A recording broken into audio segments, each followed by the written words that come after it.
அன்பான மாணவிகளே, கணக்கு பதிவியல் பாடம் பார்க்குறோம். இதனுடைய கணக்கு பதிவியல் ஒரு அறிமுகம் லெசன் 1 பார்த்துட்ருக்குறோம். முந்தைய நாட்களில் கணக்கியல்னால் என்ன, கணக்கியலுடைய சூழல்கள், கணக்கியலுடைய முக்கியத்துவம் போன்றவற்றை குறித்து நம்ம விரிவாக பார்த்தோம் இல்லையா. இன்றைய நாட்களில் நம்ம பார்க்க வேண்டியது கணக்கு பதிவியலுடைய பிரிவுகள், கணக்கியலுடைய பிரிவுகள் யாவை அப்படின்னு சொல்லிட்டு உன்னுடைய புக்கை நீ திருப்பி பார்த்தேன்னு சொன்னால் பேஜ் நம்பர் 11 உனக்கு ஒரு குட்டி டயக்ராம் கொடுத்துருப்பாங்க. பார்த்தேன்னா புரியும். சரி, 10 கொடுக்கப்பட்டிருக்கு. பேஜ் நம்பர் 10 ஒரு ரவுண்ட் போட்டு ஒரு குட்டி பாக்ஸில் ஒரு சின்ன டயக்ராம் கொடுத்துருப்பாங்க. கார்னரில் டாப் கார்னரில். சரியா, இந்த பார்த்தேன்னு சொன்னால் இதில் நமக்கு 5 வித வகைகளாக கொடுக்கப்பட்டிருக்கும். கணக்கியலின் பிரிவுகள் 5 வகைப்படும். கணக்கியலின் பிரிவுகள் 5 வகைப்படும். ஃபர்ஸ்ட் ஒன் நிதிநிலை கணக்கியல். நிதிநிலைங்கிற வேர்டை நான் நிறைய நேரம் நம்ம சொல்லிகிட்ருக்குறோம். நிதிநிலை என்பது ஒரு வியாபார நிறுவனத்தினுடைய சொத்துக்கள் மற்றும் பொறுப்புகளை குறிக்கும், அதனுடைய வளர்ச்சிகளை அறிந்து கொள்வதற்காக உதவக்கூடிய ஒன்றுன்னு தெரியும். நிதிநிலை என்பது ஒரு நிறுவனத்தினுடைய கணக்குகள், நடந்து முடிந்த நடவடிக்கைகளை எல்லாம் பதிஞ்சிருப்பாங்க. இந்த நிதிநிலை என்பது கடைசி தான். கணக்கியல் சொல்ல பார்த்தோம், நடவடிக்கைகள், குறிப்பேடுகள், பேரேட்டில் எடுத்து எழுதுகிறோம், இருப்பு கட்டுறோம் இல்லை, இருப்பு கட்டப்பட்டவைகளிலிருந்து இருப்பாய்வு தயாரிக்கிறோம். அந்த இருப்பாய்விலிருந்து வியாபார கணக்கு, லாப நட்ட கணக்கு, இறுதியாக அந்த இருப்பு நிலை குறிப்பு தயாரிக்கிறோம். இந்த இருப்பு நிலை குறிப்பு தான் நிதிநிலையை உணர்த்தக்கூடிய ஒன்று. எனவே நடந்து முடிந்த நடவடிக்கைகளை கணக்கேடுகளில் பதிவு செய்வதே நிதியியல் கணக்கியல். நல்லா தெரிஞ்சுக்க, நடந்து முடிந்த நடவடிக்கைகளை கணக்கேடுகளில் பதிவு செய்வதே நிதிநிலை கணக்கியல் என அழைக்கிறோம். இந்த நிதிநிலை அறிக்கைகள்னால் என்னங்கிறது அப்போ உனக்கு இதிலே திட்டவட்டமாக தெரியும். நிதிநிலை அறிக்கைகள் என்பது ஒரு வியாபார நிறுவனத்தினுடைய இறுதியில், கணக்காண்டு இறுதியில் அவங்க என்ன செய்வாங்கன்னா வியாபார கணக்கு தயாரிப்பாங்க, லாப நட்ட கணக்கு தயாரிப்பாங்க, இருப்புநிலை குறிப்பு தயாரிப்பாங்க. எனவே இந்த வியாபார கணக்கு நம்ம எதற்காக தயாரிக்கப்படுகிறோன்னு சொல்லியிருக்கிறேன். அந்நிறுவனத்தினுடைய மொத்த லாபம் மற்றும் மொத்த நட்டங்களை அறிந்து கொள்வதற்காக தயாரிக்கப்படுகிறது. மொத்த லாபம் மற்றும் மொத்த நட்டங்களை அறிந்து கொள்ள தயாரிக்கப்படுது. அடுத்து லாப நட்ட கணக்கு சொல்கிறோம். இந்த லாப நட்ட கணக்கிலிருந்து அந்த குறிப்பிட்ட நிறுவனத்தினுடைய நிகர லாபம் அல்லது நிகர நட்டங்களை நாம் என்னச்சோம்னா அறிந்து கொள்ள முடியும். அடுத்ததாக தான் நம்ம என்ன செய்யணும்னா இருப்புநிலை குறிப்பு தயாரிக்கிறோம். இதை அந்த நிறுவனத்தினுடைய வளர்ச்சிகள், சொத்துக்களை நம்ம என்னச்சோம்னா அறிந்து கொள்ள முடியும். அந்த நிறுவனத்தினுடைய நிதிநிலை அறிந்து கொள்ள முடிகிறது. அந்த நிறுவனத்தினுடைய லாப நட்ட கணக்குகள் என்பது ஒரு ஆண்டினுடைய இறுதியில் வியாபார, லாப நட்ட மற்றும் இருப்புநிலை குறிப்புகள் தயாரிக்கப்படுகிறது இல்லையா. இப்போ இந்த லாப நட்ட கணக்கானது அந்த ஆண்டினுடைய வருமான அறிக்கை எனவும் அழைக்கப்படலாம். ஏன் வருமான அறிக்கைன்னு சொல்கிறோன்னு சொன்னால், வருமான அறிக்கை நிகர லாபத்தின் அடிப்படையில் தான் ஒரு குறிப்பிட்ட சதவீதம் வருமான வரி செலுத்தப்பட வேண்டும். நிகர லாபத்தின் அடிப்படையில் தான் ஒரு குறிப்பிட்ட சதவீதம் வருமான வரி என்ன செய்யப்படணும், செலுத்தப்பட வேண்டும். எனவே இந்த லாப நட்ட கணக்கானது வருமான அறிக்கை எனவும் அழைக்கப்படுகிறது. இவை தான் அப்போ வியாபார கணக்கு, லாப நட்ட கணக்கு, இருப்புநிலை குறிப்பு, இவை அனைத்து நடந்து முடிந்த நிகழ்வுகளை நம்ம பதிவு செஞ்சுருப்போம். இதுவே நிதிநிலை அறிக்கை என அழைக்கப்படுகிறது. நிதிநிலை கணக்கியலாக உணர்த்துகிறது. ரெண்டாவதாக பார்க்க வேண்டியது அடக்க விலை கணக்கியல். இந்த அடக்க விலை கணக்கியல் என்பது அடக்க விலை அப்படின்னு சொல்லும்போது ஒரு பொருளை உற்பத்தி ஆகும் வரை செய்யப்படக்கூடிய செலவுகளை உள்ளடக்கியதான் அடக்க விலை. அப்போது இந்த அடக்க விலையில் வைத்து லாபம் வைத்து விற்பனை செய்யும் பொழுது தான் அது என்ன சொல்லலாம், விற்பனை விலைன்னு சொல்லுவோம். எனவே அடக்க விலை ப்ளஸ் என்ன சொல்கிறோன்னா லாபம் = விற்பனை விலை. அடக்க விலை ப்ளஸ் லாபம் = விற்பனை விலை. அப்போ அடக்க விலை தெரிந்தால் மட்டுமே லாபம் எவ்வளோ வைக்கலாம்னு சொல்லிட்டு நம்ம விற்பனை விலையை நிர்ணயிக்க முடியும். நல்லா புரியுதா மாணவிகளே?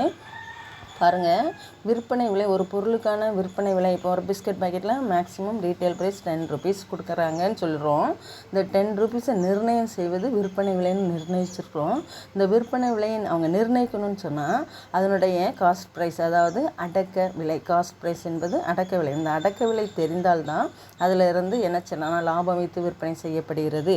எனவே இந்த அடக்க விலை என்பது அந்த பொருட்களை உற்பத்தி செய்வதற்காக உள்ள செலவுகளை சேகரித்து அந்த பதிவு செய்து அவற்றை வகைப்படுத்தி எல்லா செலவினங்களையும் ஒதுக்கீடு செய்து இத்தனை செலவுகளும் அடக்க விலைகளுக்காக உள்ளடக்கிய செலவுகள் எனவும் என்ன செய்யப்படுது, நிர்ணயிக்கப்படுகிறது. இப்போ இந்த செலவுகளை கட்டுப்படுத்துறதுனால அடுத்த நிர்வாக முடிவுகள் எடுப்பதற்கும் இது என்ன செய்யணும், பயனளிக்கிறது. செலவுகளை கட்டுப்படுத்துவதற்காகவும் நிர்வாக முடிவுகளை எடுப்பதற்காகவும் என்ன செய்யணும், அடக்க விலை கணக்கியல் பயனளிக்கிறது. மூன்றாவதாக ஒன்று மேலாண்மை கணக்கியல்னு பார்க்குறோம். மேலாண்மை கணக்கியல்னாலே நிர்வாகம் செய்கிறது தான் நிர்வாகம் செய்தல் தான் மேலாண்மைன்னு சொல்கிறோம். இந்த மேலாண்மை கணக்கியல் அந்த நிறுவனத்தினுடைய வருங்காலங்களுடைய நிதி நிலைகளையோ அல்லது கணக்கியல் தகவல்களையோ என்ன செய்யணும்னா முடிவெடுப்பதற்கும் அன்றாட செயல்பாடுகளுக்கு துணை செய்கிறது. அன்றாட செயல்பாடு இப்போ பாருங்கள், நீ ஒரு கடை வச்சுருக்கிறேன், பெட்டி கடையை வச்சுருக்கேன்னு வச்சுருக்கேன். அந்த பெட்டி கடையில் ஒவ்வொரு வகையான பொருட்களை நீ என்ன செய்வா, வாங்கி வைக்கிறாய் இல்லை? இந்த வாங்கி வைக்கும் பொழுது அவற்றை வாங்கிட்டு வர்றதுக்கான என்ன செய்வோம், பொருட்களுக்கான போக்குவரத்து செலவுகள் இருக்கும் இல்லையா?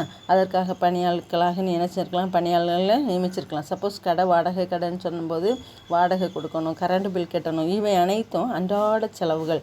விளம்பரம் செய்ய வேண்டிய இருக்கும். இதெல்லாம் அன்றாடம் நம்ம செய்யக்கூடிய செலவுகள். இந்த செலவுகளை எல்லாம் ஒன்று திரட்டி நம்ம என்ன செய்கிறோம்னு சொன்னால் பதிவு செய்கிறோம். இப்போ இந்த அடக்க விலை தெரிந்தால் மட்டும்தான் இந்த செலவுகளையும் கூட்டி நம்ம விற்பனை விலையை நிர்ணயித்து கொண்டுட்டு வரோம்.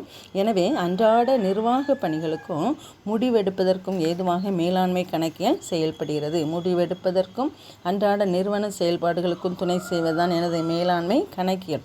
அப்போ என்ன சொல்கிறோன்னு சொன்னால், அன்றாட செலவுகளை நம்ம என்ன செய்கிறோம், திரட்டிய விவரங்கள் மூலமாக வகைப்படுத்தப்பட்டு அதில் ஒரு சில மாற்றங்கள் ஏற்படுத்தப்பட்டு நிர்வாக பணிகளுக்கும் முடிவெடுத்தலுக்கும் உதவி செய்யக்கூடிய ஒரு கணக்கியல் மேலாண்மை கணக்கியல் என அழைக்கப்படுகிறது. அடுத்ததாக 4வது சமூக பொறுப்பு கணக்கியல்.